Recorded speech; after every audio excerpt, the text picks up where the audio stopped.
Hello and welcome to my YouTube channel. मैं तरुण मेहरा आपके लिए लेकर आया हूं another video on Photoshop.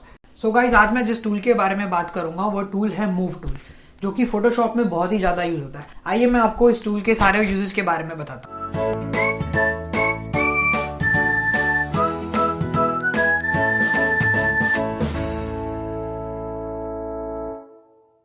So guys, चलिए आज का ट्यूटोरियल शुरू करते हैं।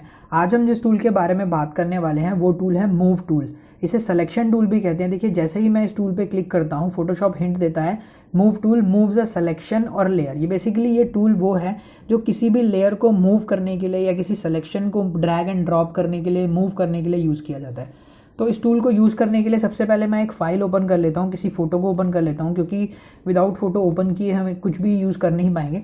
सो गाइस, जैसे ही मैंने ये फ़ोटो ओपन कर लिया, अब मूव टूल से मैं इस जैसे ही वहाँ पे दिखाया गया था कि मूव टूल से हम किसी भी फाइल को मूव कर सकते। अगर मैं इसे देखिए मूव करने की कोशिश कर रहा हूँ तो ये मूव हो नहीं रही। तो क्यों नहीं हो रही? क्योंकि यहाँ पर एक डायलॉग बॉक्स शो कर रहा है। सो इस डायलॉग बॉक्स में क्या है? The current selected layer is a background layer, you can not move a background layer और change it, stacking orders, blending mode और opacity. However you can convert it to a normal layer and then change any of these attributes.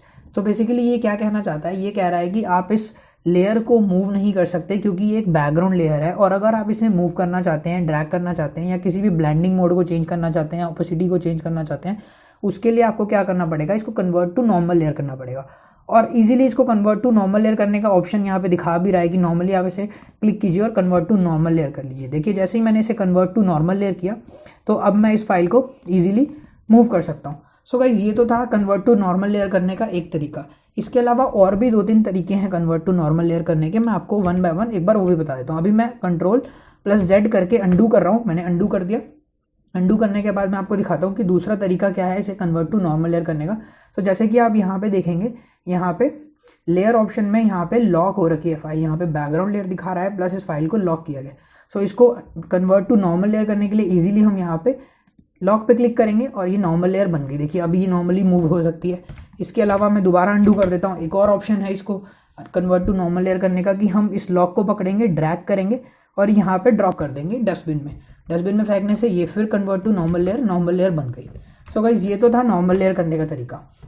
उसके बाद अब हम इस layer पे काम करना शुरू करते हैं। तो सबसे पहले जब हम किसी लेयर पे काम करते हैं, अगर हम उस लेयर का फाइल साइज छोटा करना चाहते हैं, बड़ा करना चाहते हैं, उसे मूव करना चाहते हैं, तो किस तरीके से करेंगे? तो दूसरी चीज़, मैं इसको छोटा करना चाहता हूँ हल्का। मैं इसे छोटा कैसे करूँगा? Ctrl+T। Ctrl+T मैं प्रेस करूँगा तो Ctrl+T से देखें यहाँ पे ट्रांसफॉर्म टूल आ गया है।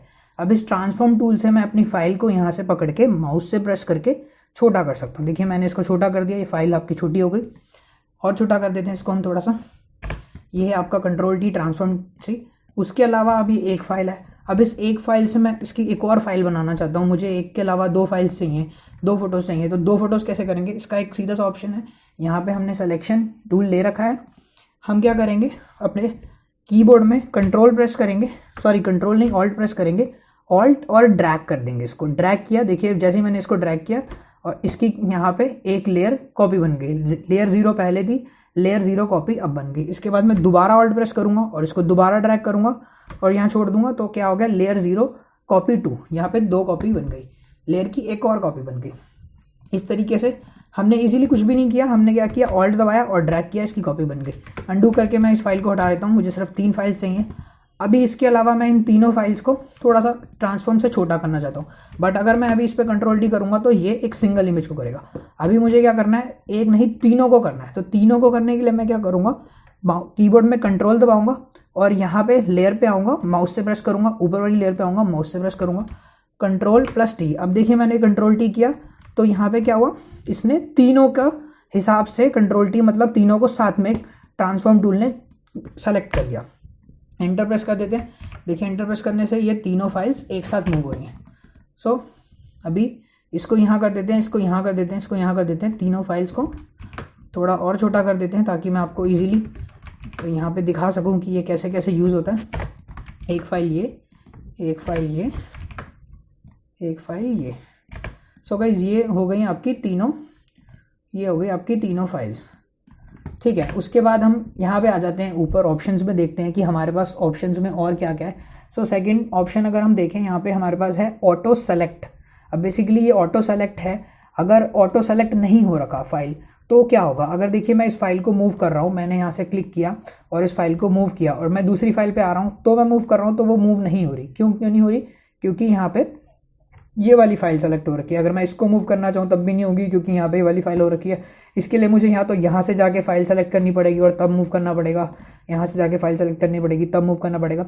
सो इसके लिए ईजी ऑप्शन क्या है कि हम यहाँ पे ऑटो सेलेक्ट को ओपन रखें, ऑटो सेलेक्ट टिक रखें, ताकि हम जिस भी फाइल पे जाके ड्रॉप करें, माउस से क्लिक करें, वो फाइल ऑटोमेटिकली सेलेक्ट हो जाएगी। अभी तो फिलहाल 3 फाइल्स हैं आपके पास तो आपको थोड़ा इजीली लग रहा है कि हम यहाँ से सेलेक्ट कर सकते हैं, बट जब आप किसी पीएचडी पे काम कर रहे हैं जहाँ पे बहुत सारी फाइल्स हैं, बहुत सारे लेयर्स हैं, 1 बाय 1 हज़ारों लेयर्स हैं, 100 लेयर्स हैं, 50 लेयर्स हैं, तो उस लेयर्स में आपको ऐसे एक एक चीज़ों को ढूंढ के निकालना बहुत मुश्किल हो जाता है। तो ऐसे टाइम पे आपको ऑटो सेलेक्ट ऑन होना चाहिए ताकि आप डायरेक्टली माउस से अपनी लेयर पे क्लिक करें और वो आपकी लेयर सेलेक्ट हो जाए। सो गाइज ये था आपका ऑटो सेलेक्ट। उसके बाद हम आगे मूव करते हैं। आगे क्या है, आगे हम देखेंगे तो आगे हमारे पास है ऑप्शन ग्रुप का और लेयर का। अब बेसिकली ये भी सिलेक्शन के लिए ही है कि जैसे अगर हम यहाँ पे लेयर में सेलेक्ट कर रखा हमने तो हमारी लेयर सेलेक्ट हो रही है। अगर उसके अलावा मैं कहूँ कि यहाँ पे ग्रुप सेलेक्ट है तो देखिए अभी क्या ग्रुप सेलेक्ट हो गया बट ये ग्रुप मूव नहीं हो रहा।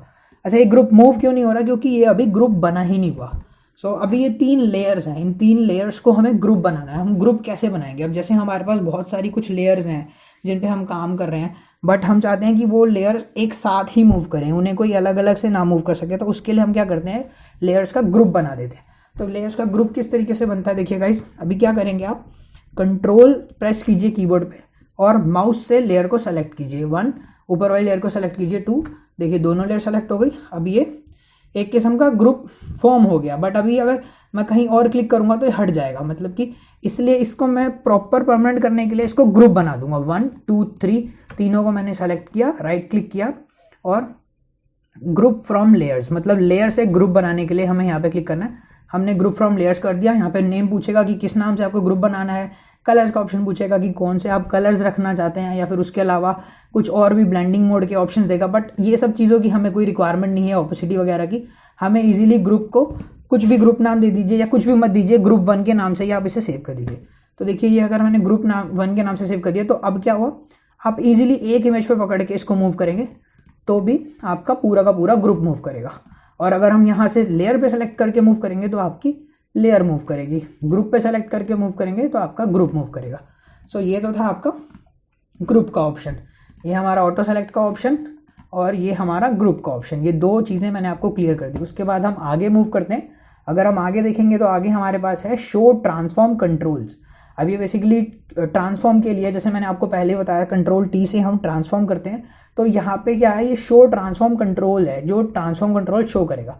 इसमें एक चीज़ और इजी हो जाती है कि जिस भी फाइल पे आप क्लिक करके रखेंगे ऑटोमेटिकली वो फाइल का ट्रांसफॉर्म कंट्रोल शो करेगा।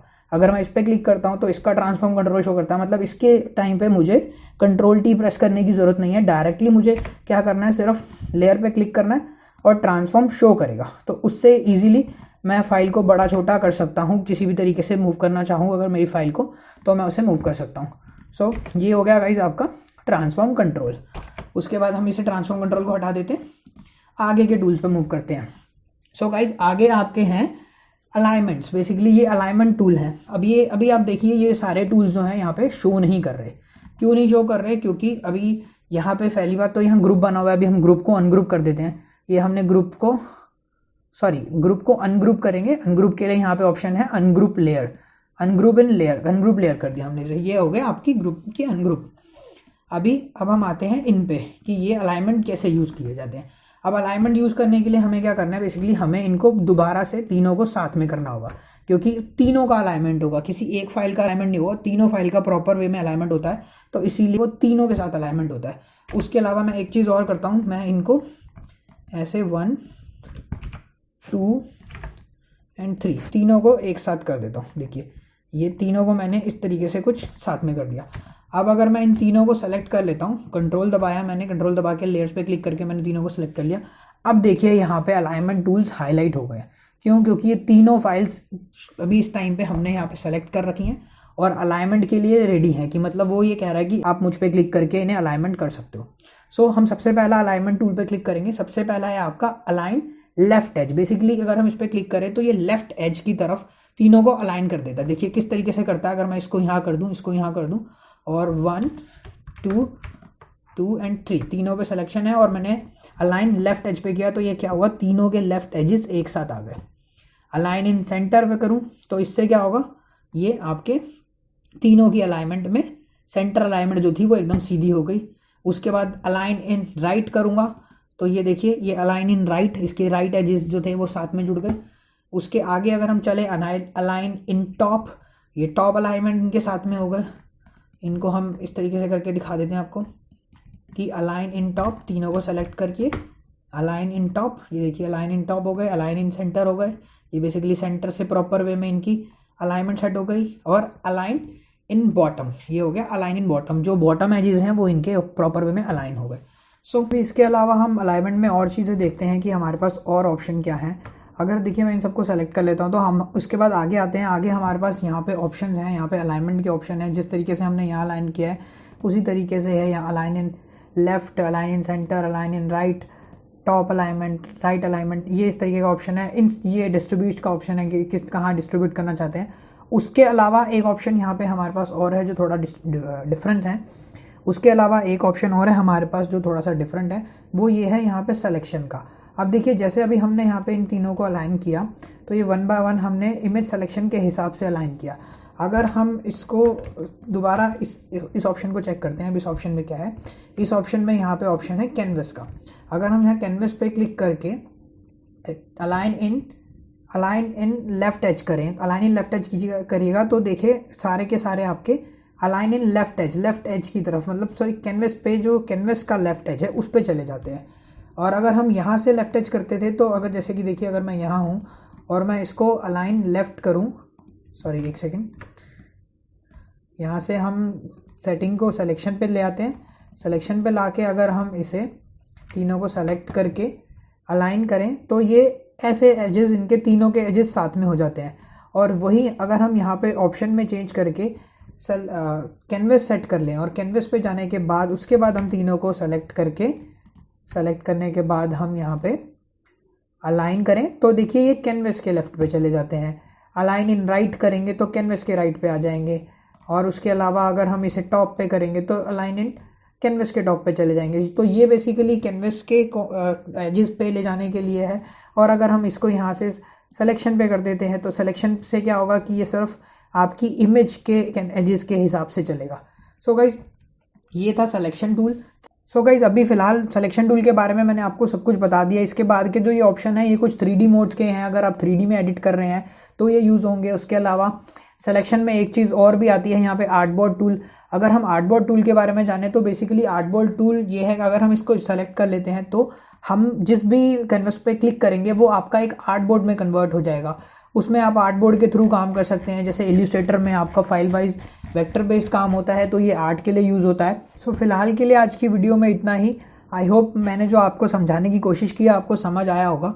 सो इसी तरीके से मेरी वीडियोज़ को लाइक करते रहिए, कमेंट करते रहिए और कमेंट करके ज़रूर बताइए कि आपको वीडियो में कोई चीज़ अगर नहीं समझ आई है तो मैं आगे उस चीज़ पर ध्यान दूंगा। Thank you so much.